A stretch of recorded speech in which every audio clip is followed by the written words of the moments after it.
Homage to the Buddha, the Dhamma, and the Sangha.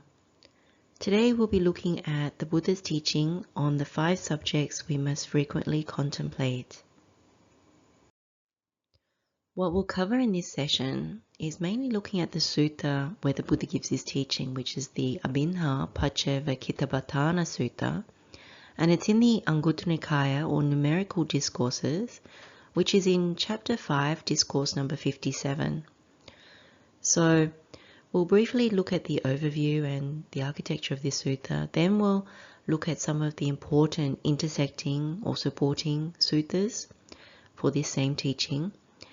And then we'll do a deep dive into the 5 subjects for contemplation. Then we'll round that off by looking at the fruits of the practice, and then just go over the short instructions for this meditation.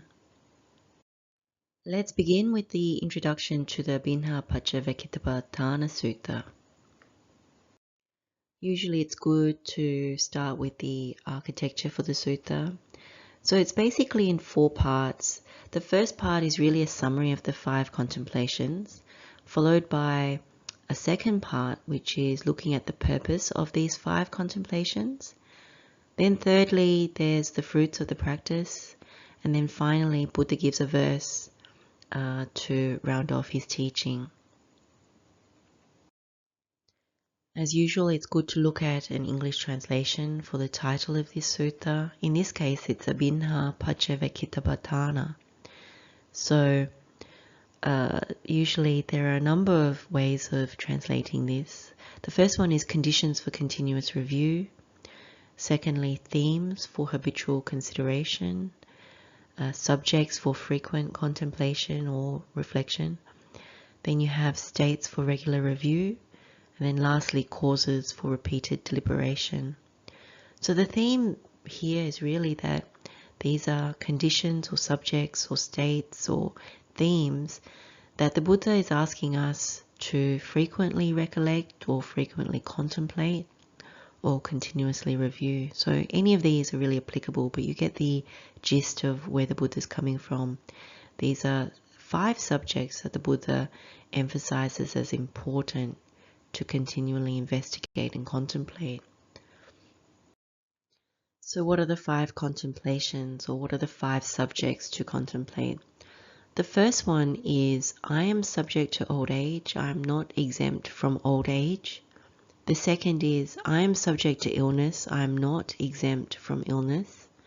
And the third is, I am subject to death, I am not exempt from death. The fourth is, I must be parted and separated from everyone and everything dear and agreeable to me. And then the fifth is, I am the owner of my karma, the heir of my karma. I have karma as my origin, karma as my relative, karma as my resort. I will be the heir of whatever karma. So a few key points about this sutta. So this is a teaching that is clearly given by the Buddha.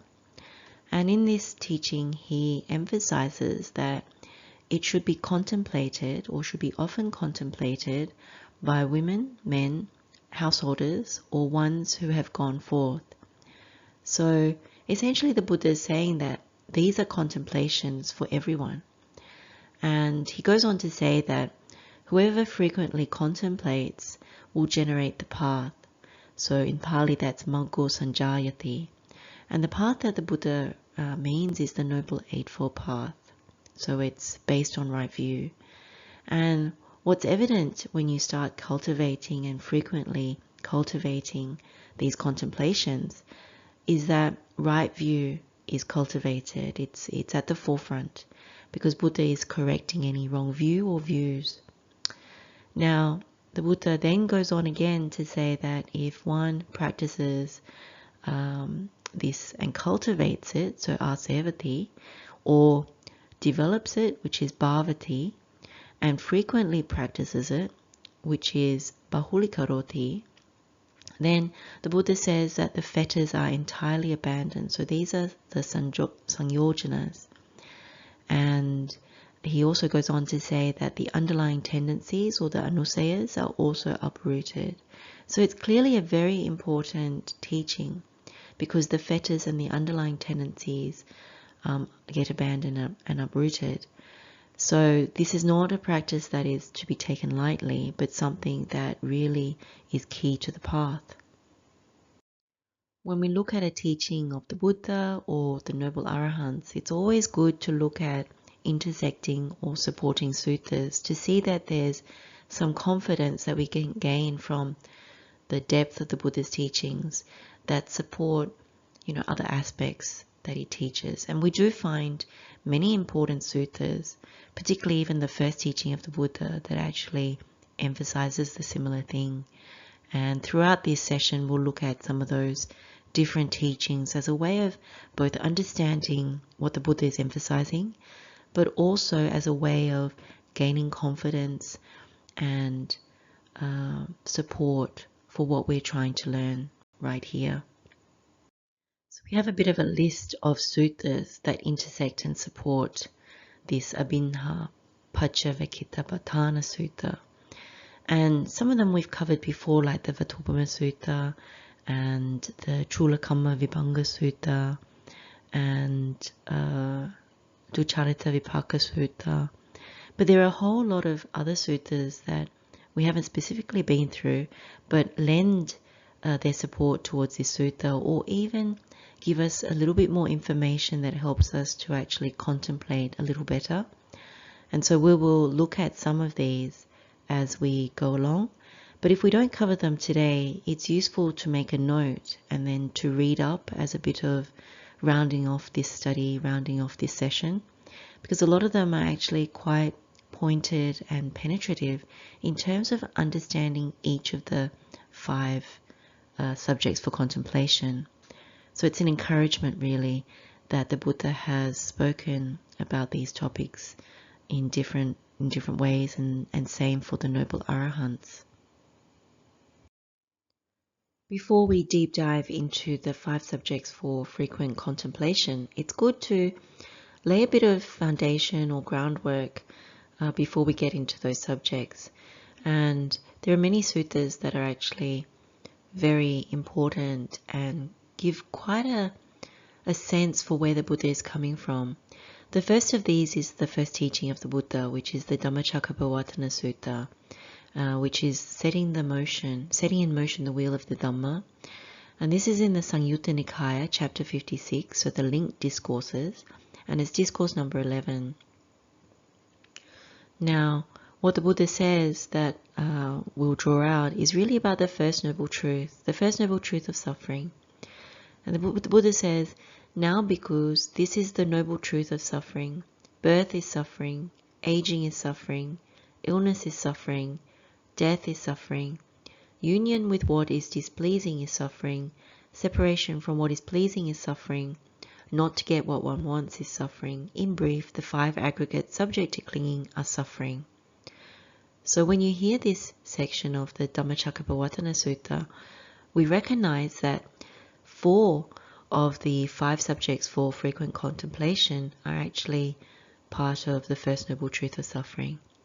So what you can glean from this is that when we do these 5 contemplations, we're actually seeing the first noble truth, and we're actually correcting the view around the first noble truth as well, to ensure that we're looking at the first noble truth in the correct way, which is these broad statements of what is applicable to all living beings. And it's not associated with personal dukkha as such, but really taking that more broader picture, the more collective picture of where we all suffer, where we all experience pain.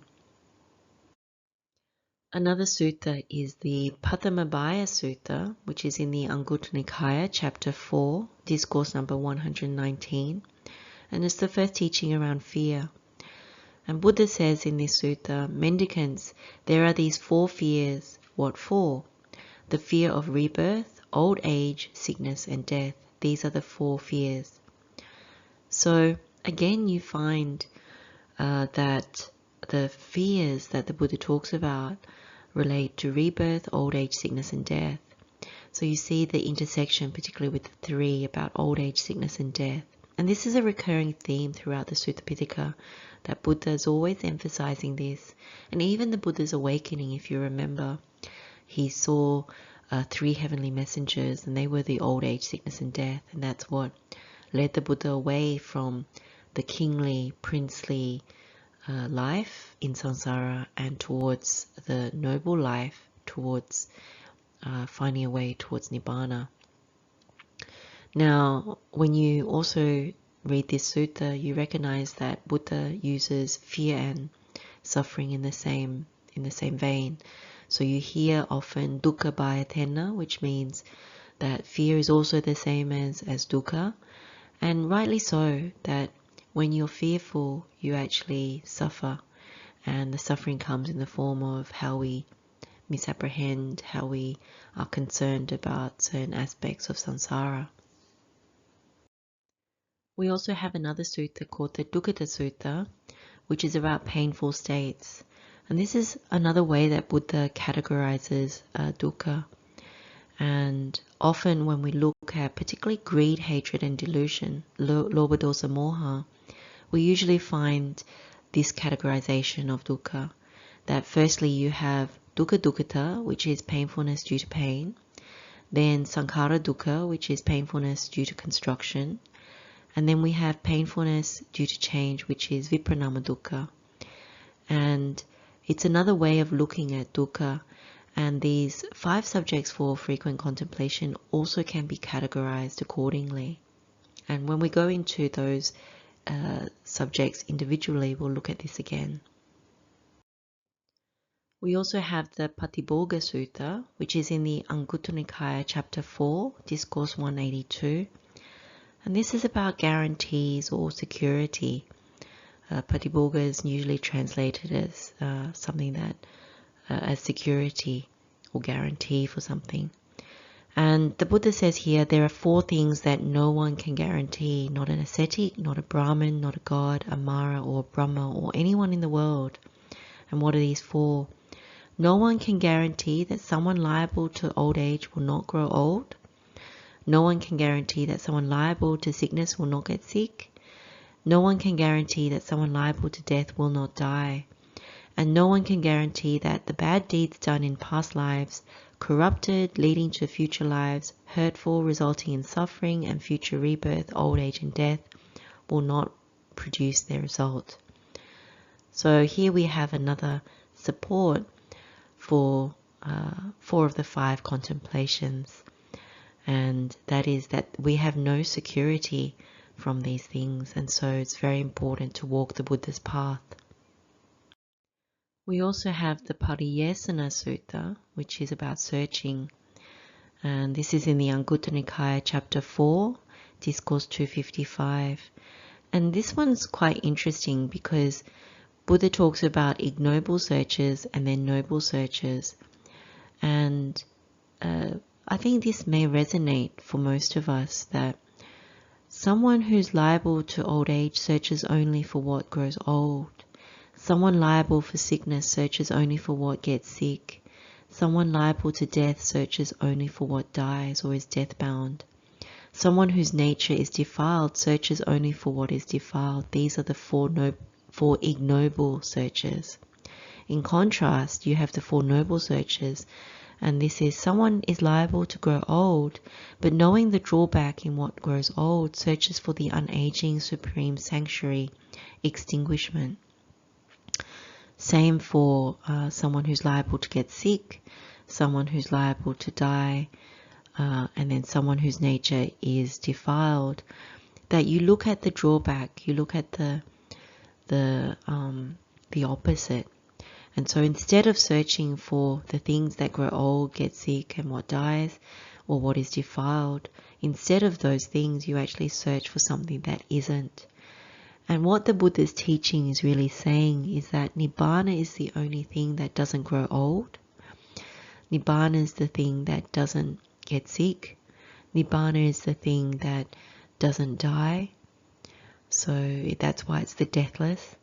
And then Nibbana is something that isn't defiled. So that is the noble search. So let's begin looking at the 5 contemplations. We'll begin with the first contemplation, which is the contemplation about old age. So in the sutta, the Buddha says, I am subject to old age, I am not exempt from old age, should be frequently contemplated by a woman or man, a householder, or one gone forth. Now when you look at this, you recognize that this is not something that we wake up every day and we contemplate. In fact, more often than not, our habits and our tendencies are actually to try and ignore or even to distract away from this first contemplation. And it's quite an important contemplation when you look at it. The sutta then goes on to say, in their youth, beings are intoxicated with their youth, and when they are intoxicated with their youth, they engage in misconduct by body, speech, and mind. But when one often reflects upon this theme, the intoxication with youth is either completely abandoned or diminished. Now, these words are things that we've come across before. This is actually around vanity or intoxication with youth. So in the Vatthupama Sutta, we actually looked at this, particularly around mother and the 3 kinds of mother. So the 3 kinds of intoxication or the 3 kinds of vanity. And what we do when we're, what the Buddha is saying is that what we do when we're intoxicated with youth, and that could be at any age, that could be when we're very, very young to when we're teenagers, all the way up to when we're even 70 or 80 or beyond, because there is always someone that is older than us that we use as a comparison. And so by youth, this could be at any age really. It's a bit like the saying, every time we have a birthday, we say, oh, we're 21 again. Even that notion of saying we're 21 again is always trying to distract, obstruct the fact that we're getting old. And so something as simple as silly as that one would say during one's birthday is actually going against this first contemplation. If we revisit this intoxication with youth, in Pali it's yobana-mado. And if you remember, this was about mental intoxication or pride or vanity, excessive pride or vanity that comes from wrong view about being young at age, being youthful. And it's considered a mental stain or a defilement. So what this sounds like is, I'm still young compared to so-and-so. So you could be someone who's young, you could be in your 20s, and you look at your parents and you think, I'm young compared to them. And of course, it appears so. Likewise, when you're 70 and you compare yourself to someone who's older, who's maybe 80 or 90, and you look at them and you might misapprehend, oh, that person's still around, they still got a little spring in their step. And you go, well, I'm still young compared to them. But also it sounds like I look good for my age. Like this is something that you hear a lot, that people say to each other, oh, you look good for your age. Or sometimes when you have conversations with people, you hear them say, oh, I stay youthful due to my daily regime of exercise, and if you use this product on your skin, it will help to keep the skin very taut and tight, and you won't get wrinkles. And I mean, that's the whole basis of a lot of marketing in the world towards skincare and makeup and all kinds of products. And then lastly, you also hear people say, well, there's always the option of Botox or plastic surgery. And this is what happens when you're intoxicated with youth, that even from a society point of view, on social media or in the internet, or even when we watch movies and programs, this is where Yobana-mata comes in, that it's always raising youth and youthful looks and being young in age over the truth about old age. And there's a huge denial really in our society towards this first contemplation. Usually when someone is honest, particularly in Dhamma, when you say, oh, we are really getting old, and you know, when people start talking about the truth of not being able to balance correctly, taste buds not being what they used to be, the aging of even our sense faculties, of our bodies. Even in Dhamma, sometimes you find people saying, oh, you shouldn't think like that. Law of attraction, you shouldn't think like that. But the truth is, this is something that Buddha asked us to frequently contemplate, to investigate. That old age truly is suffering, that one can't actually deny, no matter how much work you have done on your face and your body, that it is subject to old age. And when it is subject to old age, there is dukkha from seeing it, from experiencing it. And Buddha wants to say, well, stop grasping, stop craving for things that are dying anyway. That the food that we eat is death-bound, that the people around us are death-bound. And so when you start to really look at old age, you don't go towards things that are aging, that you see the truth of it, and that you start walking the Noble Eightfold Path. Because what Buddha is actually saying is that Nibbana is something that is not subject to old age. And so there is no suffering due to old age. And we even have a conversation between Venerable Ānanda and the Buddha. And this is in the Jarādhamma Sutta, which is in Samyutta Nikaya, chapter 48, discourse number 41 about old age. And here, Venerable Ānanda is saying to the Buddha, it's incredible, sir, it's amazing how the complexion of your skin is no longer pure and bright. Your limbs are flaccid and wrinkled, and your body is stooped. And it's apparent that there has been a deterioration in your faculties of eye, ear, nose, tongue, and body. And then Buddha says, that's how it is, Ananda. So even the Buddha was aging, and he is not free of the affliction of aging. Then we also have the Alabhaniyatana Sutta, which is things that cannot be obtained, also in the Anguttara Nikaya.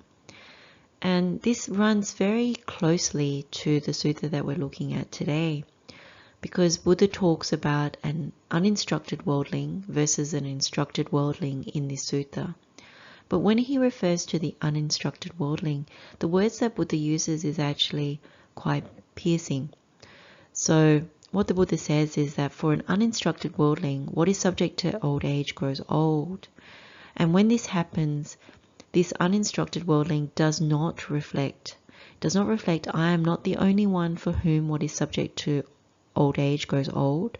For all beings that come and go, that pass away and undergo rebirth, what is subject to old age grows old. If I were to sorrow, languish, lament, weep, beating my breast, and become confused, when what is subject to old age grows old, I would lose my appetite and my features would become ugly. I would not be able to go to do my work. My enemies would be elated and my friends would be saddened. Thus, when what is subject to old age grows old, he sorrows, languishes, laments, weeps, beating his breast, and becomes confused. This is called an uninstructed worldling pierced by the poisonous dart of sorrow, who only torments himself. So when one doesn't truly understand the noble truth of dukkha, about old age in particular in this first contemplation, then you would end up in sorrow. You would actually lament. And quite often when you look in the mirror and you see the aging process, at any age, one gets very disappointed and one would start complaining as well. So there's a lot to read into this sutta. But this is part of how we contemplate old age. We're not meant to turn away. We're actually meant to look at this properly. And when we do, the strength of even the intoxication with youth starts to diminish, because we're not meant to take refuge in something that grows old. And this is supported in the Devadutta Sutta, which is also in the Anguttara Nikaya, about the messengers of the gods, or the heavenly messengers, divine messengers. The first one is always about old age, similar to the Buddha before he became the Buddha. That when you see a person who's old, so in this case the description is a man or a woman 80, 90 or 100 years of age, frail, bent like a roof bracket, crooked, wobbling as they go along, leaning on a stick, ailing, youth gone, with broken teeth, with grey hair or scanty hair, or bald, with wrinkled skin and blotched limbs. And this is really for contemplation, that looking at youth is always so-called pleasing to the eye, such as a baby, such as someone who's still very young. But we try not to look at older people. But the truth is that's where our attention should be placed in order to see through what is aging. And so this is the first messenger that even the Buddha, before he became the Buddha, looked at and thought, this is not good, that what we are all subject to is something that is quite painful. And when we truly see it, when we truly investigate it, it becomes something that leans us towards Nibbana, but also encourages us towards the Noble Eightfold Path and to correcting the view.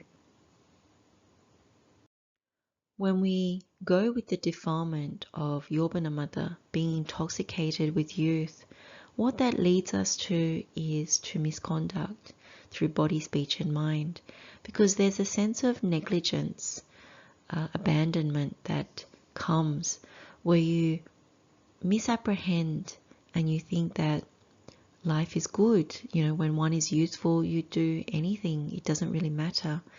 That you grasp onto things which are aging and you don't see it. And so if you walk the path that engages in misconduct by body, speech and mind, what the Sukhamala Sutta says is that with the breakup of the body after death, one is reborn in the plane of misery, in a bad destination, in the lower world, in hell. And the reason that this sutta says that is because you actually don't have good sila. So sila vyasana is basically something that one needs to fear because you end up in a bad destination. So that's the danger of the defilement of intoxication with youth, that due to the intoxication you don't see the truth of old age and you start breaking one's sila instead. And it happens quite automatically. It's not something that you even seriously think about. It's like through negligence, through non-vigilance, heedlessness, one goes off and breaks one's sila. And the Sukhamala Sutta also encourages us to actually look at it the right way, to actually feel when we see someone who is old, that we don't overlook their situation, that we really look and see how difficult it is to actually get on with life when you're subject to old age, that one should feel repelled, humiliated and disgusted. So this is like atiyati harayati jikujati in Pali, which is really to see that this predicament is quite dire. And so when you turn that around, when you see an old person and you turn it around and you say, I'm also subject to old age, I'm not exempt from it, and therefore you should also feel somewhat repelled and humiliated and disgusted. When you see that in somebody else, then you know that that's not something that you should have for oneself. And so then what happens is when you see it, any intoxication with youth, any sort of vanity about youthfulness gets diminished. And that is at any age. It doesn't mean that intoxication for youth is just at a young age. It's also when we're older and we still have this affliction of, I'm still young, I can still do it, there's nothing wrong. That you correct that view and you feel somewhat shameful about still being intoxicated with youth. That when you see the truth clearly, you turn that around and you see it for yourself, that one needs to correct one's behavior, one's views, and therefore lean towards Nibbana. And the Sammādiṭṭhi Sutta, which is in the Majjhima Nikāya, discourse number 9, about right view, this really emphasizes about aging and death. That when a noble disciple walks the path and understands aging and death, then this is the way leading out of aging and death. That when you have right view, when the view is straight, you have unwavering confidence in the Dhamma, then you've really arrived at true Dhamma.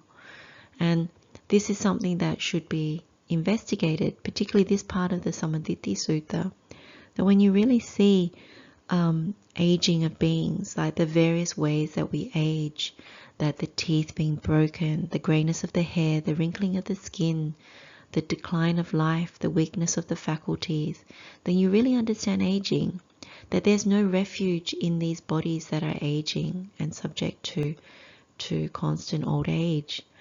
Because when you realize that if you come back to another body, then you are subject to the same thing over and over again.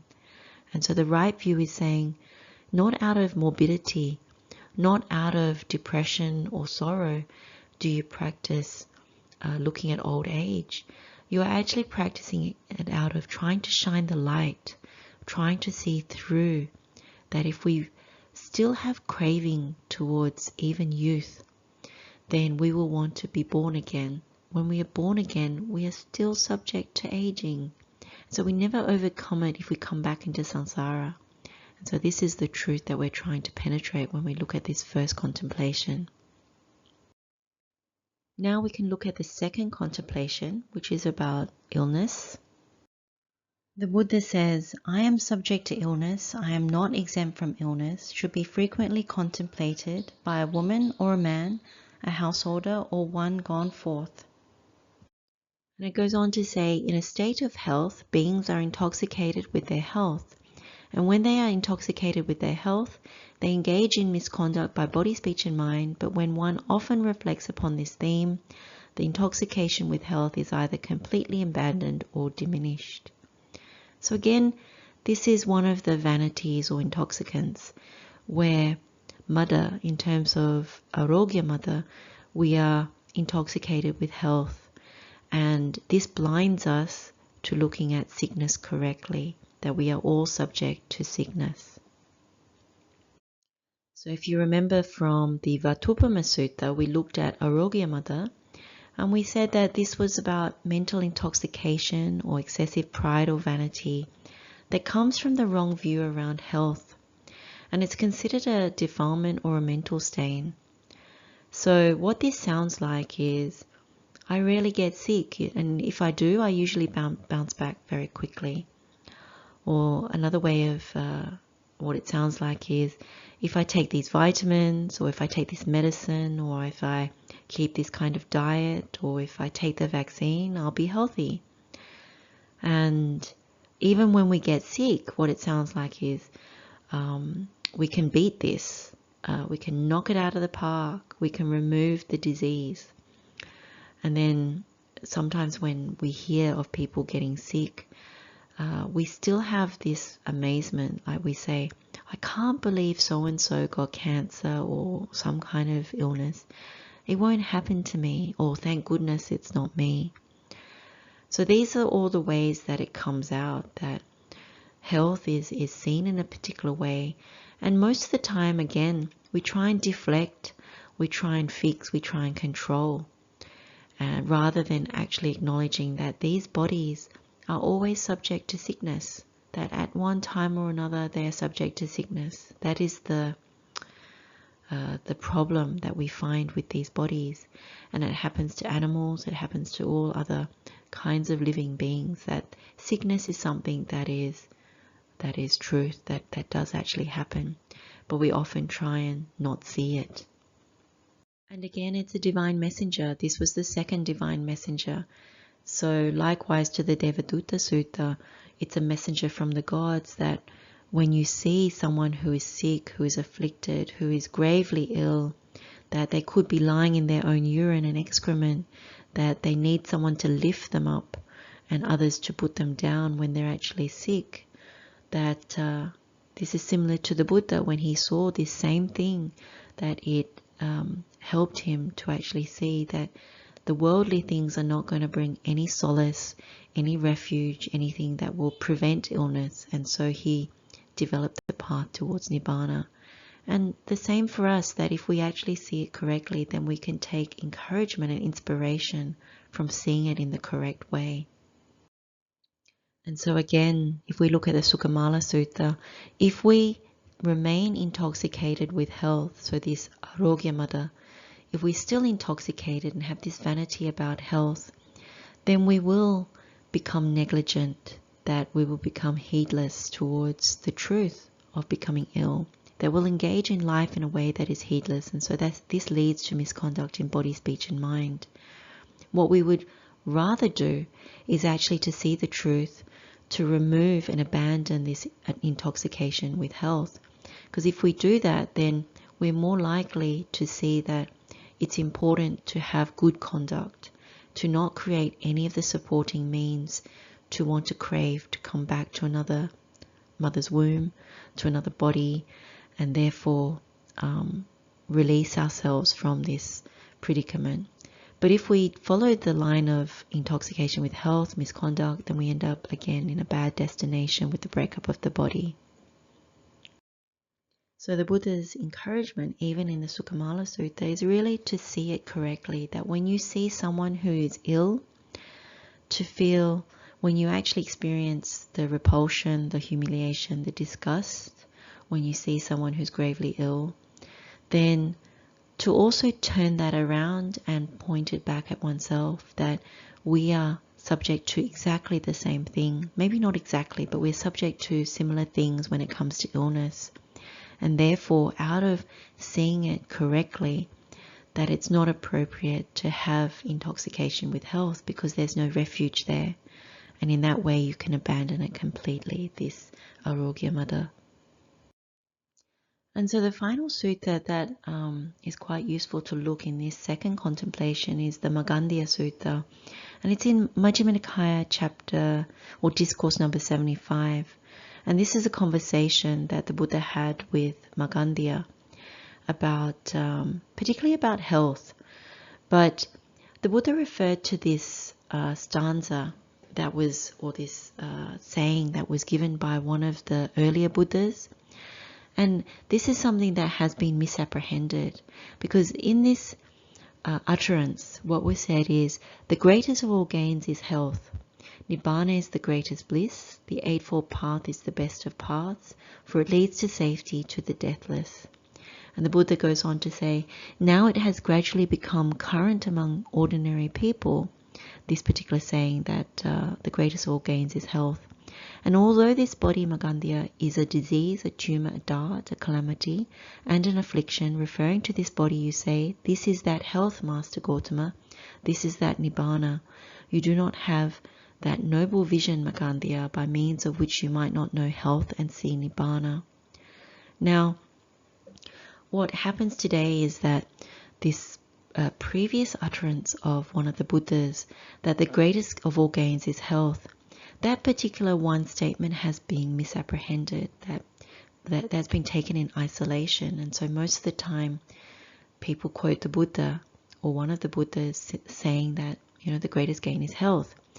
But what transpires in this particular sutta, and it's very worthwhile reading this sutta, is that Nibbana is actually the greatest health, is what the Buddha is alluding to in instructing Māgaṇḍiya as he goes on in this sutta, because it is Nibbana that is not subject to sliding into ill health. Not only that, it is Nibbana that doesn't grow old. It is Nibbana that doesn't die, that is not subject to these things in samsara. It is what is in samsara that is always sliding, that is always death-bound. And so when Buddha encourages us to see what is really a disease, what is really a tumor, what is really a dart, what is really calamity and affliction, all the things that are those things are really this body, everything that is subject to old age, sickness and death.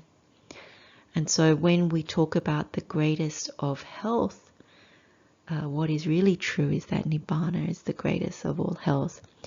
But it's useful to actually read this sutta in more detail, because there is quite a sequential teaching that the Buddha gives.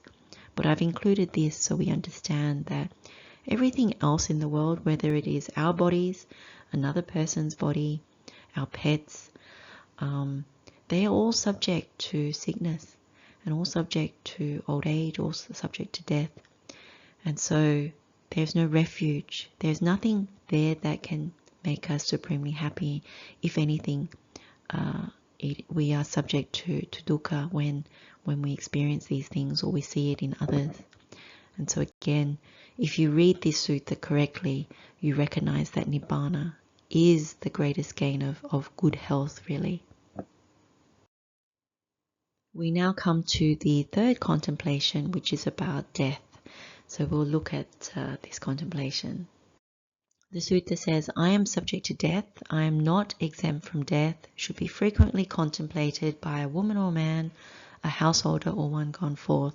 So again, it's something to be contemplated by everyone. The sutta goes on to say, during their lives, beings are intoxicated with life, and when they are intoxicated with life, they engage in misconduct by body, speech, and mind. But when one often reflects upon this theme, the intoxication with life is either completely abandoned or diminished. So, again, this is something that we have looked at in the Vatthupama Sutta, particularly around vanity and intoxication. And this is where it comes into Jivitamatta. And this is something that needs to be investigated and looked at in terms of trying to do this frequent contemplation about death. Because it's usually that we are caught up and quite conditioned by society around the importance of living rather than the impending death. And so there are many ways of actually cracking this open. But let's look again at this intoxication with life. When we went through this in the Vatthupama Sutta, we were saying that Jivitamatta was about mental intoxication or excessive pride or vanity arising from the wrong view about life, and it's considered a defilement or a mental stain. So what this sounds like is, I've got my whole life ahead of me, or it could be, life is sweet, everything is coming together, job, family, fun, and so on and so forth. Or it could be someone saying, I'm living the dream. Or it could also be, particularly around when you try and raise the topic about death or dying, not to be morose, but to actually be somewhat factual. Someone says to you, don't be so morose. We don't need to be talking about death or dying. It's so far away. And then, when it comes to the close aspect of death, someone might say, I'm not ready to die. I have so much living I want to do. So there's many different permutations of that. And what it really is we've often been conditioned from childhood to emphasize all the ingredients about life.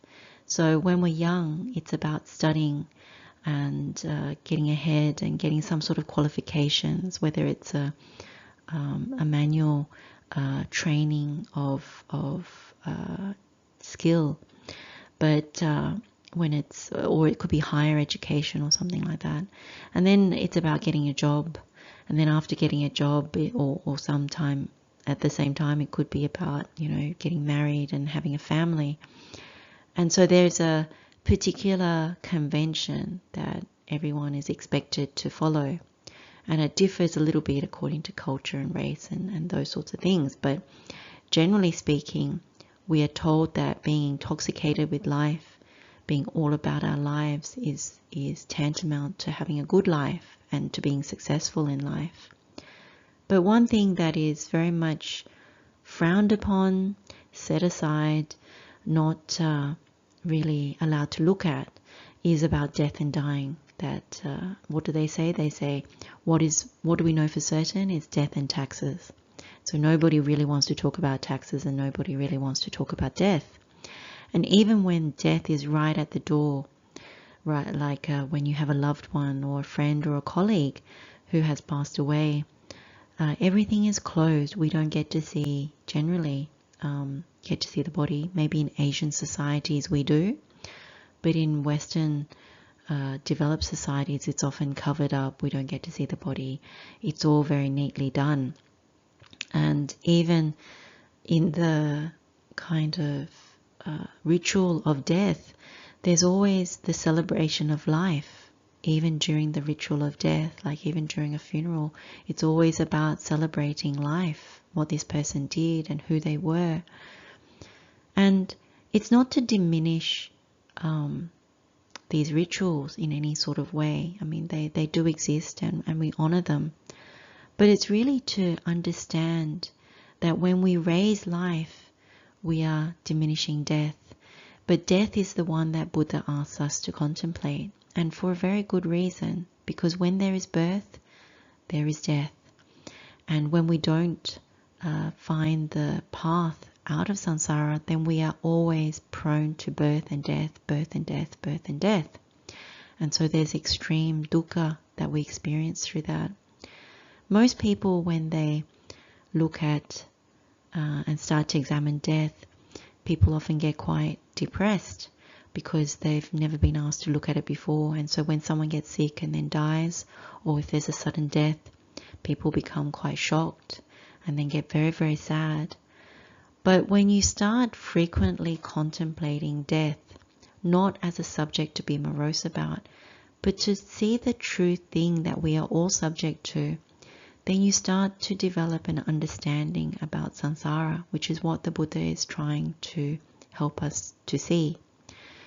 And at the same time, when it comes to life, it has its set place, that what we do in our lives is important, but it's not as important as seeing through what we are all subject to. And so we can still go about our lives, whether it's working, studying, getting married, or ordaining, whatever the case may be, but we don't get intoxicated with it through the wrong view. We have the right view about it, and so it's a balanced view. But we do see that death is coming. And for most of us, we don't see that death is that close. But it could be. We just don't know. We will die. We just don't know when. But we can't all say that it will be very, very far into the future. That as well is wrong view, because that's not understanding that death can come at any time. So there are many things to contemplate when we look at this third contemplation. If you remember the story of the weaver girl, which is one of the teachings of the Buddha in the Dhammapada, verse number 174. And this weaver girl had heard the Buddha's teaching for the first time when she was 16 years old. And the Buddha was teaching about impermanence of the aggregates and also mindfulness towards death. And she had really taken the teaching to heart. And so she had some understanding of Dhamma. And then 3 years later, the Buddha found his way back to her village and was about to give a teaching. And she went along to go and listen. And the Buddha recognized that she had imminent death. And so asked her to come forward, and he gave her a direct teaching. And part of that teaching was around death, that he asked her whether she knew that she was bound to death. And she said yes, she knew. And then secondly, he asked whether she knew when she would die, and she said that she did not know. But the main thing about this teaching is to encourage us, to inspire us, to understand, and when we contemplate death, to know that death is coming and that we don't know at what age we will die. It could be at our next breath. It could be 10 years into the future. It could be longer than that. But the story of the weaver girl reminds us that death can be imminent, and it can be when we're young as much as when we are old. And so it's to take heed and to take inspiration, not to delay whatever we can do towards the path towards Nibbana. And again, when it comes to this contemplation of death, Alabhaniyatana Sutta, again, if we don't reflect correctly, then that we are all subject to die, that this is our collective predicament, then we end up being pierced by the poisonous dart of sorrow, that when death actually comes to us or our loved ones, but particularly to those around us, what will happen to us is that we get so surprised, that we get confused and stunned and shocked, and we go into deep unhappiness and depression and sadness and sorrow, that when we don't understand it correctly for what it is, that all of us are subject to death, that when it does come, if we are instructed by the Buddha, if we frequently recollect, it doesn't have to be this sorrowful, mournful thing. Yes, we do get sad, but we understand it for what it is, that we are all bound to this. When we birth, we are bound to death, aging and death. And so this sutta asks us to really investigate it properly. And again, the Devadatta Sutta, death is the third divine messenger, the third heavenly messenger. And again, this was something that the Buddha had seen. his third messenger was seeing a dead corpse. And so, when we contemplate, we're meant to actually see that all beings, whether they're human beings or other living beings, that when you see them 1 day, 2 days, 3 days, that the dead body, the corpse, becomes bloated and livid and discolored, and it starts festering. And when we turn towards it rather than away from it, and it could be something that we see on the road, that it's a dead animal, or if we get the opportunity to see the dead body, then you actually don't turn away. You actually look at it and see that I'm also subject to this, that I'm not exempt from death. And so it encourages us towards wholesome conduct, because when we are heedless, that leads us towards the unwholesome path, and that often leads us back to samsaric conditions. And the only way towards Nibbana, which is the deathless, is actually to practice the wholesome path, the Noble Eightfold Path, and to be actually very vigilant and to actually contemplate these particular things frequently. And so, like the Buddha says in the Sukkamala Sutta, if we are still intoxicated with life, if we hold life above seeing the truth of death, then we will engage in misconduct by body, speech and mind through heedlessness. And so with the breakup of the body, we'll end up in a bad destination, in a plane of misery, or in the lower worlds, in hells.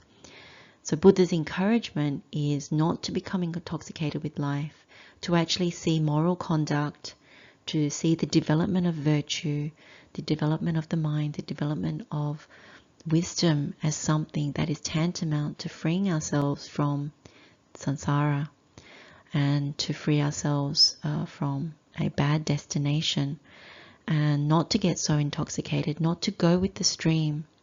And so when you go towards the Buddha's path, you know you are going against. So you're going away from the crowds who are intoxicated with life. That it doesn't mean that we don't deal with life. We do. But we have the right context, the right view, and the right intention around how we deal with everything. And from that basis, then we understand the First Noble Truth a little better as well. And when we do so, what the Buddha encourages is, again, if we see death in front of us, if we see a dead body, if we hear about someone who has died, someone we know, someone who is a loved one, then rather than overlooking that predicament, rather than turning away from seeing the truth of it, that we actually look at it and see it for what it is, that we are also subject to it. That if you get repelled, humiliated, or disgusted by seeing or hearing about someone who has died, then that should be the impetus for seeing and turning it around on ourselves. And to know, don't get intoxicated with life. Put it in its rightful place. Do what is needed, what is necessary. But have one eye, have this frequent contemplation that there is this death that is coming. And so in that way, you start to abandon intoxication. Life becomes whatever it needs to be, but you also know the truth. And so you're developing the path as you go along, as we continue until the end of our lives. And just with like aging, the first contemplation that we looked at, the Sammādiṭṭhi Sutta again rings true here, because it talks about aging and death. That when we see the origin of aging and death, the cessation of aging and death, the way leading to the cessation of aging and death, that we have the right view, that our view has been straightened by the Buddha, and therefore we have unwavering confidence in the Dhamma, that this is the true Dhamma. And so when you take as your object of contemplation the various ways that we come to appear in the world, we come to pass away in the world, dissolve and then disappear, that we die, that this is the completion of this time on this particular life, that all our aggregates, form, feeling, perception, volitional formations and consciousness, that this is really, when it ends, this is death. And so if we don't do anything towards breaking this cycle, then we will go on again with birth or rebirth. There comes again aging and death. And so the only way out is really the Noble Eightfold Path, the Buddha's instruction, which begins with this right view. So the Sammādiṭṭhi Sutta is actually very helpful in looking at this, in correcting the view. And now we come to the fourth contemplation, which is about being separated from that which is pleasing and beloved, or pleasing and dear to us. In the sutta it says, I must be parted and separated from everyone and everything dear and agreeable to me. Should be frequently contemplated by a woman or a man, a householder, or one gone forth. So again, it's a contemplation for everyone. And the sutta goes on by saying, beings have desire and lust in regard to those people and things that are dear and agreeable, and are excited or infatuated by this lust or attachment. They engage in misconduct by body, speech, and mind, and when one often reflects upon this theme, the desire and lust or attachment in regard to everyone and everything dear and agreeable is either completely abandoned or diminished. So this is something that out of greed we definitely cling to, hold on to, and don't want to be separated from. It's something that's very strong. So it's our loved ones, it's our things, it's our belongings, it's everything that we hold as me and mine. And when we don't abandon it, then we experience dukkha, because it changes. So in the case of loved ones, when they pass away, we are separated from them. When our belongings are stolen, or they also decay and deteriorate, the same thing applies, and so we experience dukkha again. So this particular teaching, this contemplation, is very important because we don't actually see it.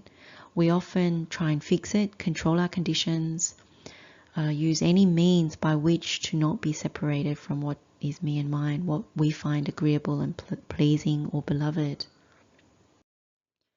So in looking at this contemplation about being separated from what is pleasing and dear, what underpins it is really what the Buddha calls desire and attachment, sometimes lust, to what is dear and pleasing. So piesu manapesu yo chandarago. So we often have intentions towards and lust for or attachment to our beloved and pleasing objects, whatever we take as me and mine. So what this sounds like, these are all my favorite things. These are all the things that I've accumulated and I want more of. My family is my whole life. I'll never let go of my business and my achievements. There are many, many different ways of looking at what we consider dear and pleasing. It could be in something quite material in terms of like a mobile phone or a car or a house, or it could be one's business, or it could be all the accolades. It could be specific people and relationships. And so these are the things that we have strong intentions towards, that we either explicitly say out, or they're internally generated. And we build great attachment and lust towards them. And attachment sometimes is an easier word to use because lust makes it sound very sensual. And of course it is, but people misapprehend thinking it's just about, sex or some kind of pleasure seeking. But it can also be, our inherent and foundational relationships as well. And so the Buddha's really cautioning, as one of these reflections, that we will be separated from what we find dear and pleasing. And so whatever we have generated some kind of desire for, attachment to, that's where we will suffer. That's where we will experience pain. Because with people, when they get sick, when they grow old, when they die, we suffer. And same with our belongings. When they're taken from us, when we can't take them with us, we will also suffer.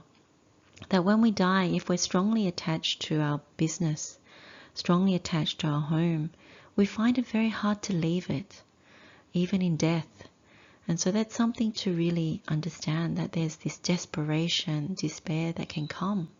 That even now, if one is very strongly attached to something in our lives, then the mere thought of having to leave it, even to go on a trip, even if someone were to steal it from us, that creates great sorrow, great unhappiness, great distress. And so Buddha is encouraging us through this fourth contemplation not to get into a situation where we are bound up like that. And so with this contemplation, Buddha is asking us to actually see it more clearly, to actually see that we are attaching to things that are also death-bound, subject to decay, subject to deterioration. And so no good comes from that. Now, that doesn't mean we fling away relationships with people. It doesn't mean that we abandon belongings. But when we handle them, when we have relationships with them, we don't create more suffering out of them. So we don't cling. It's a bit like seeing all these relationships and material things as if we were hanging off the side of a cliff, that we need to be cautious, and we don't want to create more suffering for others, nor do we want to create more suffering for ourselves. And so when we do this fourth contemplation, we are actually starting to loosen that grip and to see it more clearly, that even with birthing, there comes this kind of suffering, that at some point we will be separated from everything that we hold dear to us, that we find pleasing to us. And it may be sooner than we think in terms of material belongings that deteriorate and decay. And it may be a little bit later when it comes to loved ones, or maybe not. We don't actually know. And so when we contemplate this correctly, we have a better chance of understanding this more clearly. So one of the suttas that is quite helpful is the Assu Sutta, which is about tears. This is in the Samyutta Nikāya, chapter 15, discourse number 3. Buddha asked the monks this question: which is greater, the tears you have shed while transmigrating and wandering this long, long time, crying and weeping from being joined with what is displeasing, being separated from what is pleasing, or the water in the 4 great oceans? And the answer, the Buddha says, is the tears that have been shed, the crying and weeping over what we are separated from that is pleasing and being united with what is displeasing. So that is greater than the water in the 4 great oceans. So, I mean, this simile is quite amazing in the sense that when you think about the 4 great oceans and the way the Buddha has used it in the past, that it's immeasurable how much water is there in the 4 great oceans, and then you think about how much tears have been spent, how much weeping and how much sorrow, then you understand if you cling to what is dear and pleasing, then you will suffer greatly, and what you'll meet is often what is displeasing and sad. So there is a Dhammapada verse that is quite useful. In fact, it's 3 verses. And this came about because it was a story about 3 ascetics. And the Buddha was staying at Jātidhammā monastery when he uttered these verses. And it was in reference to a trio of 2 bhikkhus and a bhikkhuni. And they happened to be father, mother, and son. So the son was the first one to ordain as a bhikkhu, followed by the father, and finally the mother became a bhikkhuni. And they were very attached to each other, and so they rarely stayed apart. In fact, they stayed in the monastery together, and they lived in the monastery as if they were living in their own house. And so they talked and ate together, and generally started to make a nuisance of themselves to others. So the bhikkhus reported their behavior to the Buddha, and that's when the Buddha called them to his presence and basically reprimanded them and gave these kinds of verses where he said that once you have joined the order, you should no longer stay together like a family. Not seeing those who are dear and seeing those who are not dear to one are both painful, so you should not hold any being or anything dear to you. So the Buddha is actually, in these 3 verses, when you read through them, you recognize that the Buddha is saying that when you grasp something as dear or something as not dear, you start to abandon the goal towards the higher virtue, the higher concentration of mind, and the higher wisdom or insight. and you are more heedless towards the path, that you don't attend to the task, which is the task towards Nibbana, particularly so for these monastics, because that is the goal. When you ordain, the goal is very much Nibbana, whereas for lay people, it's somewhat mixed. So there are some who are still lay people, but they are seeking Nibbana. There are others who are seeking a good rebirth, and there are others who are not too concerned. But in the case of these monastics, you know, the goal has been set, but they've largely abandoned that goal by staying like a family while ordained and in the monastery, and so they were reprimanded by the Buddha. So what's quite telling in this is that the Buddha says not to associate with those who are dear and never with those that are not dear to you. And in this way, the Buddha is actually saying that both an agreeable object and a disagreeable object lead to much dukkha, and that therefore one shouldn't actually do that. And there are meditations for that, where you have an agreeable object and you have a disagreeable object. You see that the first one leads to painfulness and change, and the second one, which is the disagreeable object, leads to painfulness and pain. So you experience much dukkha when you make contact with any of those, you know, whether they're dear or not dear to you. And so the Buddha's basically confirming in this last verse of this Dhammapada teaching that you shouldn't hold anything as dear, because separation from what is dear is bad. And so you have no fetters. You're not bound to anything. You're not shackled to anything if you hold nothing as dear or not dear. And so that's the Buddha's recommendation, that one should actually not be attached, not be fettered, and not be bonded in this way, because it brings much sadness, much sorrow, much unhappiness. And of course, the quickest way of seeing through what is dear is actually looking at this meditation. We've come across this a number of times when we've looked at Pamadavihari Sutta, when we've looked at even part of the Sekapatipada Sutta, also when we've looked at the burning, the fire sermon. And what we went through was that if we take any particular object, an agreeable object, disagreeable object, neither agreeable nor disagreeable object, we end up in those three kinds of dukkha. So in the case of separation from what is dear, that being dukkha, this is really looking at painfulness and change, vipranama dukkha, that we start with an agreeable object, such as a loved one. We make contact, which is pleasant. We get pleasant feelings. And then what happens is we burn with the fire of lust, and because we want more of that agreeable object, whether it is just intimacy or whether it is just pleasant feelings, sukha vedana, joy from conversations and interactions and doing things together. But what we don't see is that it leads to this vipranama dukkha, that when something happens to them or we can't reconstruct the same kind of event, then we experience dukkha. But particularly what's easy to understand is when something happens to them, such as they pass away, we experience this really great and vast suffering, painfulness. So Buddha is using this meditation to see that even through an agreeable object, that we will experience dukkha. And so this is the quickest way of actually understanding this fourth contemplation that Buddha asks us to look at.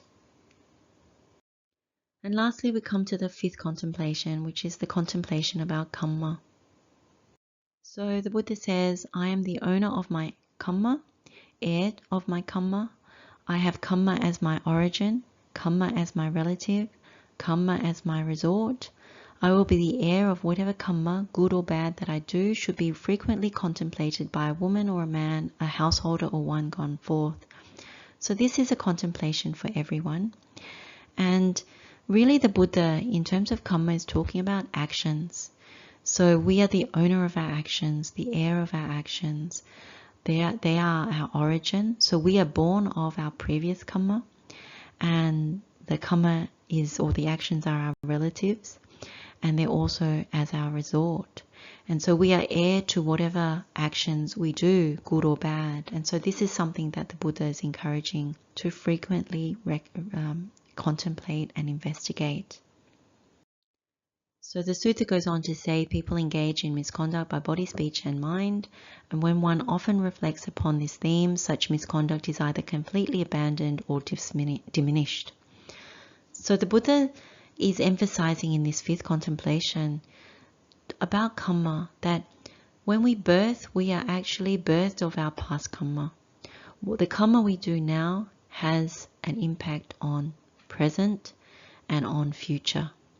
And when we reflect correctly with the right view about karma, then it would diminish or we would abandon any misconduct, because we know that whatever we do right now, we will be subject to later, that there is a cause and effect of what happens, what we do now. Because right now, what arises is what we have done in the past. So this eye is born of past karma, the ear is born of past karma, the nose is born of past karma.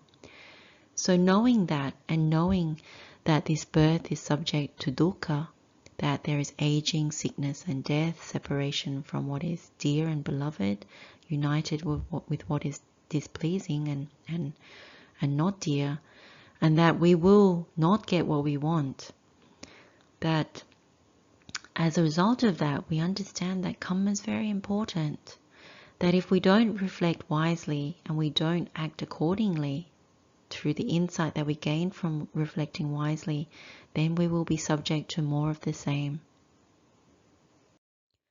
So when Buddha is asked, what is the reason why some beings are born after death, after the breakup of the body, in a bad place, the Buddha answers that it is unrighteous and immoral conduct is the reason why some beings are born in those bad places or bad destinations. And then the question is asked, what is the reason why beings are born in good destinations, in heavenly realms, after the breakup of the body, after death? And Buddha says righteous and moral conduct is the reason why beings are born in those good destinations. So karma is really part of right view and part of understanding where this all comes from. And it's really important to make sure one understands that right view means that karma is something that must be contemplated, that we are the owners of our karma and heirs of our karma. So every time we take action, whether it's through body, speech and mind, it must come from a place of right view. Otherwise, what happens is we have unwholesome intentions towards things. Because right view breeds right intention, and that right intention is more towards renunciation, non-ill will and non-cruelty. And the opposite is true when it comes to a wrong view, that our intention towards others and towards this existence is one of grasping, craving, instead of renunciation, and therefore it also comes out of ill will and cruelty. So there's a lot of ignorance that is imbued in the wrong view and the wrong pathway. And there are a number of suttas that talk about bad karma. So bad karma, if you look at the Untitled Sutta, which is in Anguttara Nikaya chapter 4, discourse 224, about killing living beings and about unwholesome conduct. Also there is the Patiborga Suta, which is in the Anguttara Nikaya chapter 4, discourse number 225, and it's about the path, again about bad karma. And these two suttas really talk about, through body, speech and mind, how one makes bad karma. So it's really dasa akusala, the 10 unskillful states. And likewise, the Eightfold Path, that there is also the wrong Eightfold Path, that one can make bad karma. So you start off with the wrong view, the wrong thought or intention. Therefore, that leads to wrong speech, wrong action, wrong livelihood, and of course wrong effort, wrong mindfulness and wrong concentration. Whereas the opposite for an astute person, a person that is walking the Buddha's Noble Eightfold Path, then you walk the right path, beginning with the right view. And again, also an astute person does dasa kusala, which is the 10 skillful states through body, speech and mind. Then, of course, we have the Samsapaniyasuta that we've mentioned a few times in previous sessions, that if we have poor virtue by body, speech and mind, then this means, crooked bodily karma, crooked verbal karma, crooked mental karma. And the result of that is the destination is crooked, the rebirth is crooked, and that's really, again, bad destination. So it's another way of looking at it, and the Buddha is always encouraging us not to have such creepy sila, creepy virtue, and not to have the crooked results. So really what you come to when you look at this fifth contemplation of karma is that you recognize that karma is actually very much linked to dukkha as well. That when you misapprehend karma, when you have the wrong view, one can be quite heedless, and therefore one's moral virtue is actually on the bad side. When it's on the bad side, you are actually bound to samsara, bound to rebirth. When you're bound to rebirth, then you're subject to the whole mass of suffering again. So when you adopt this frequent recollection, this frequent contemplation, you're correcting the view by understanding karma for what it is. That through one's intentions, one resolves to have good conduct through body, speech, and mind. Only in that way can you protect yourself either to a good destination or towards nibbana. That is the only way that one can abandon samsara. And therefore, if you abandon samsara, you abandon the whole mass of suffering. Now, it's quite important to understand karma a little better. So we've only covered it in a short way. But there are numerous teachings by the Buddha and the Noble Arahants about karma, particularly in the Majjhima Nikaya, and that includes the Chula Karma Vibhanga Sutta, which we've been through before in certain parts. But there's also other teachings such as the Nibbedika Sutta, which is in the Anguttara Nikaya, Chapter 6, Discourse number 63, that look at the cause of karma, the diversity of karma, the result of karma, and the cessation of karma. That these are the different aspects that can help to understand karma better. And then there's also various other useful teachings in the Sutta Pitaka as well. So we can recognize from having gone through in more detail the 5 contemplations that there are certain fruits that come of this practice. And that's what we will go through in this almost final part of this session. As we've seen by going through, we're actually correcting our view, that if we have wrong views because of defilements, in these contemplations, Buddha is correcting the view, helping us to cultivate right view. So when Buddha says that frequent contemplation will generate the path, the Noble Eightfold Path, it begins with right view. That if we have right view, then we have right intention. If we have right intention, then we have right speech, action, livelihood, which is our sila, our moral virtue. Then we make right effort towards this path, the Noble Eightfold Path. Therefore, we'll have right mindfulness. We'll remember what is kusala, what is akusala. And then we'll have right concentration in order to develop the mind and therefore to develop wisdom. And the Buddha then goes on to say that if we practice and cultivate it, so asevati, if we develop it, bhavati, if we frequently practice it, bahulikaroti, so we make it something that is well known to us, that we continuously do, then the fetters are entirely abandoned and underlying tendencies are uprooted. This is quite a bold statement because the fetters, there are 10 fetters. The fact that one can entirely abandon the 10 fetters this makes it quite a meditation. And even the underlying tendencies, those habitual tendencies that we come into, that are bound up in ignorance. So that's quite a bold statement and something that we should not diminish in any way, that by contemplating these 5, that old age is suffering, that sickness is suffering, that death is suffering, that separation from what is liked or pleasing is suffering, and that we are the owners and heirs of our karma, bound to our karma. That is also something that is quite powerful. So not only that you can see that when you start to generate the path, what happens is you start to also have more measured and balanced view in life, that you approach the rest of one's life in the right way. And so you don't go towards anything that is going to cause more suffering. In many ways, you start to, out of wisdom, renunciate. And with this renunciation, that means you still experience a certain amount of happiness, maybe through the mental absorptions, the jhanas, rather than material things that are sliding, that are death-bound.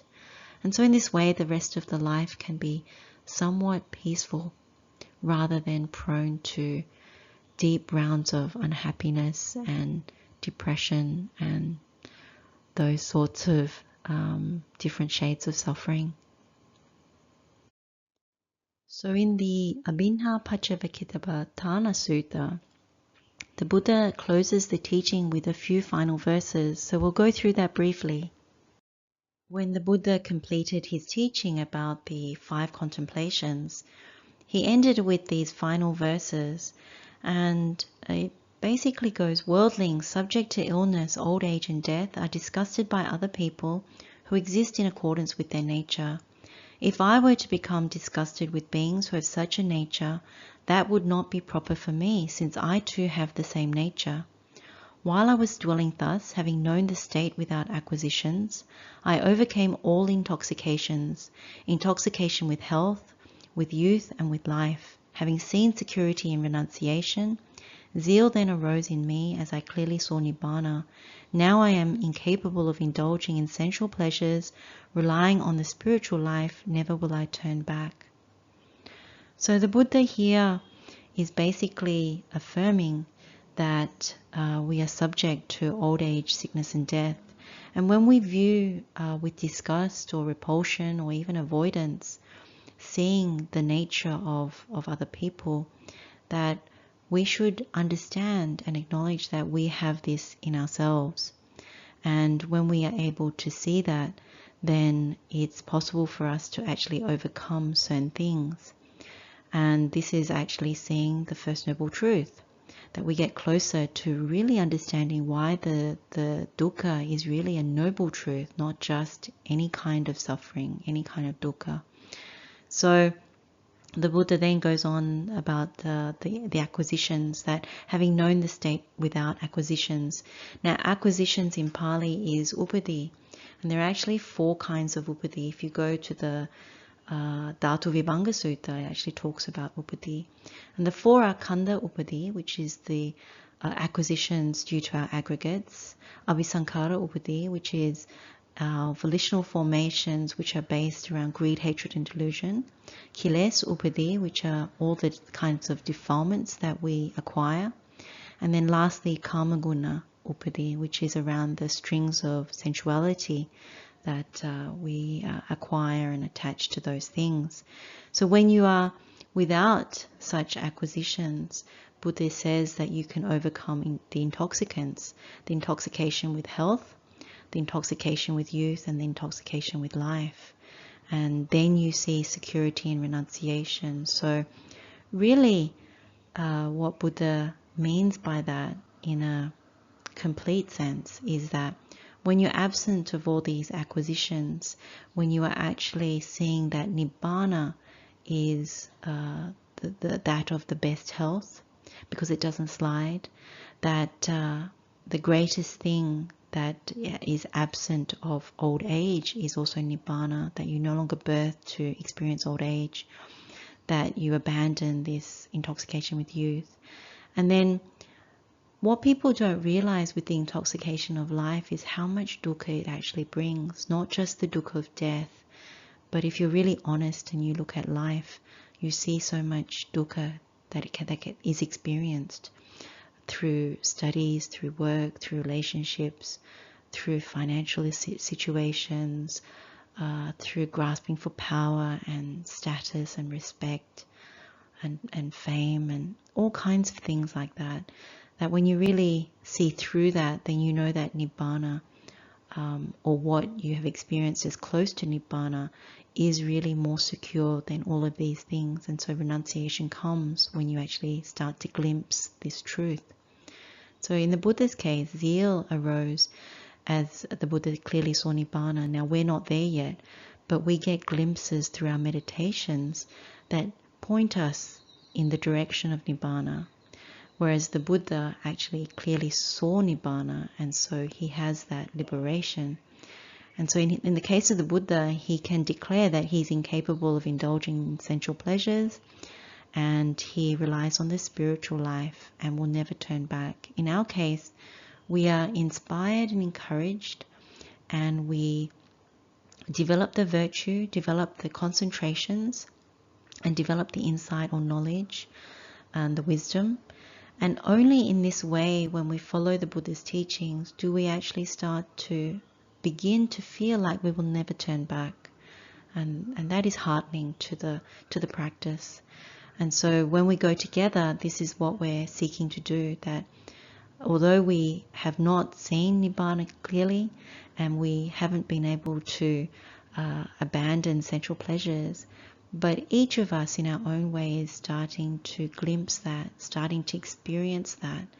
And in that way, when we go together, we won't turn back towards samsara. We are looking towards Nibbana as our refuge, the Noble Eightfold Path as the way leading to that. So these words are inspiring, and also for us to contemplate a little bit more deep. And so we come to the final part of this session, which is the meditation on these 5 contemplations. It's fairly self-explanatory, but I think it's always good to summarize in order to make sure that we have understood, and to maybe make a few points about tips on the meditation.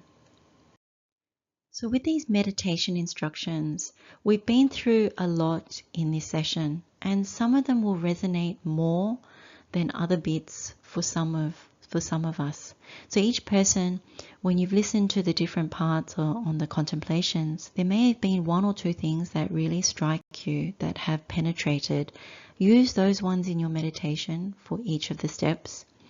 But as a guide, I'll go through just a few tips, because I think sometimes if you have limited time, it's good to go to the nuts and bolts of where the Buddha's coming from and meditate on that. And if you have more time, then spend more time at length going through each of the contemplations, because the more you peel away with your own examples, the more you start to get to the heart of where the Buddha's coming from, if you haven't already done so. And we may theoretically know what the Buddha means, but when we meditate, that's our opportunity to really let the truth almost like shine out and break free. So with the first one, and I would go sequentially from top to bottom. I mean, it follows the same sequence as the Dhammacakkappavattana Sutta. And if you look at all the other suttas that we've gone through, it goes in the same kind of format. So you always start with old age. So you begin with, I am subject to old age, I am not exempt from old age. So here what you're trying to overcome is the intoxication with youth, Yobana. So in this contemplation, it's really good to look at the examples for oneself where you are still intoxicated with youth. So no matter at what age we are, we always look to someone who is older, and we think that we are still younger. And for that reason, we justify a lot of our actions and a lot of our thinking. And so that's what you need to look at when we don't look at old age correctly. That means we're imbued with youth. So that's one way of looking at it. Now the second one is, I am subject to illness, I am not exempt from illness. And here we are intoxicated with health, arogya. And these are all the types of thinking that we might have, that we can fix ill health, or we ignore ill health, which is a little difficult at this particular time in the world. But in terms of health, raising health and thinking that we can hold on to good health is not really something that is true, and we need to question that in our meditation. Really, the one that is most helpful is the Māgaṇḍiya Sutta, to actually realize that good health, the actual real good health, is actually Nibbana, because that is what doesn't slide. When we create one of these bodies, it is always subject to illness or sickness, because it deteriorates, it decays, it is death-bound. And so that is the quickest way of actually seeing through the wrong view around health. The third one is, I am subject to death, I'm not exempt from death. And where we fall short with this is always our intoxication with life. Everything that are the ingredients of our life that we think are important, whether it is our studies, our families, our work, our successes, our gains, the respect, the power. And what we fail to see is that death is imminent, that we don't know when we are going to die, but we do know that we will die. And so the Weaver Girl, the story of the Weaver Girl is something that is quite piercing and penetrative, to know that someone at the age of 19 entered the stream just before she died, and she was not expecting to die at that moment, but she had fortunately received a teaching of the Buddha. But it is a timely story for us, if we are intoxicated and imbued with life, to bring that story to mind. And then if we have more time, then to actually investigate how we raise everything else above death. And so we don't see that the Noble Eightfold Path is really an important thing that we should put more time to. And then the fourth one, I must be parted and separated from everyone and everything dear and agreeable to me. So with this one is we get fully absorbed into what we find pleasing and agreeable. So this is really the Lobha path, the greed path. And what we fail to see is Vipranama Dukkha, which is this painfulness in change. And so the meditation here to actually overcome this particular contemplation, or to meet this contemplation, is really to look at, if we take an agreeable object, whether it is something material or whether it is a person, that we expect pleasant contact. On pleasant contact, we expect sukha feelings, like pleasant feelings, sukha vedana, pleasant experience. And then we get caught up in it. So some kind of lust-born fever comes, that we keep going towards it, we keep imbuing with it, being around that kind of company. And what we don't see is when that falls away, when we can't reconstruct the very same sukha feelings, or even when that person passes away or gets sick, we experience this painfulness in change. And so that's how you start to break open that really whatever we hold dear and pleasing, we're going to be parted from, and this is dukkha, this is painful.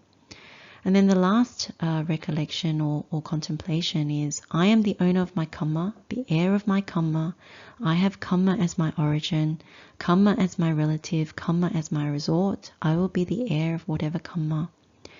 So really this is around dukkha, that if you experience dukkha now, any kind of pain, any kind of sadness, any kind of annoyances, irritations, unhappiness, then you understand that to be the realization of previous karma. We created this body out of our previous karma, our previous actions. And so the massive suffering that we experience in this lifetime, as we know it right now, is a result of our previous actions. And so any future actions, any future birth,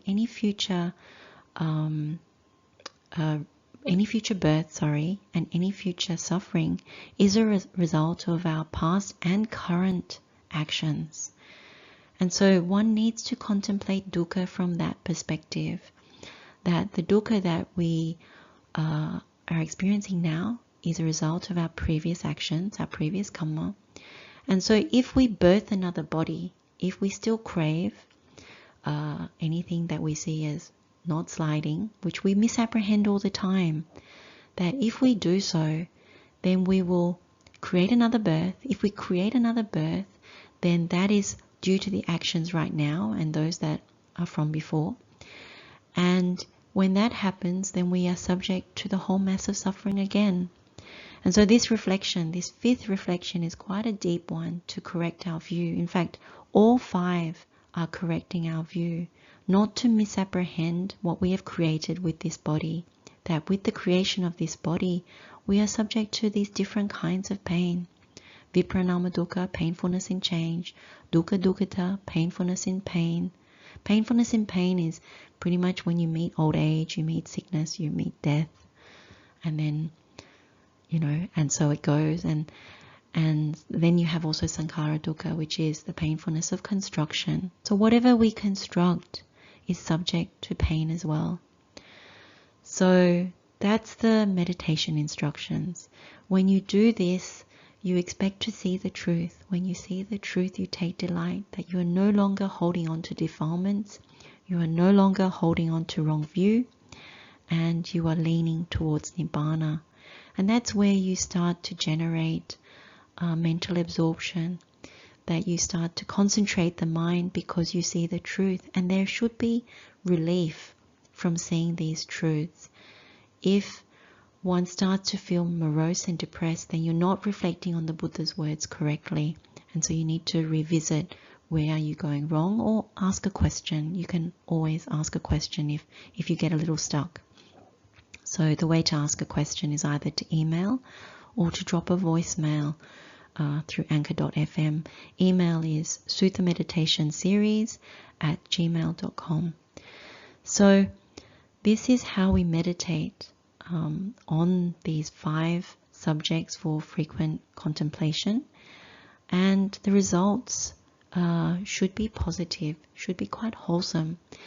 And in that way you start to see that dasa kusala, the skillful states, are very important, and you have the wisdom behind why one should cultivate the skillful states and not the unskillful ones. Develop higher virtue, develop the higher mind, and therefore more wisdom will come. I'd like to end the session here so we can share the merit with all sentient beings. May all beings be healthy and well. May all beings be free from suffering. May all beings find true happiness.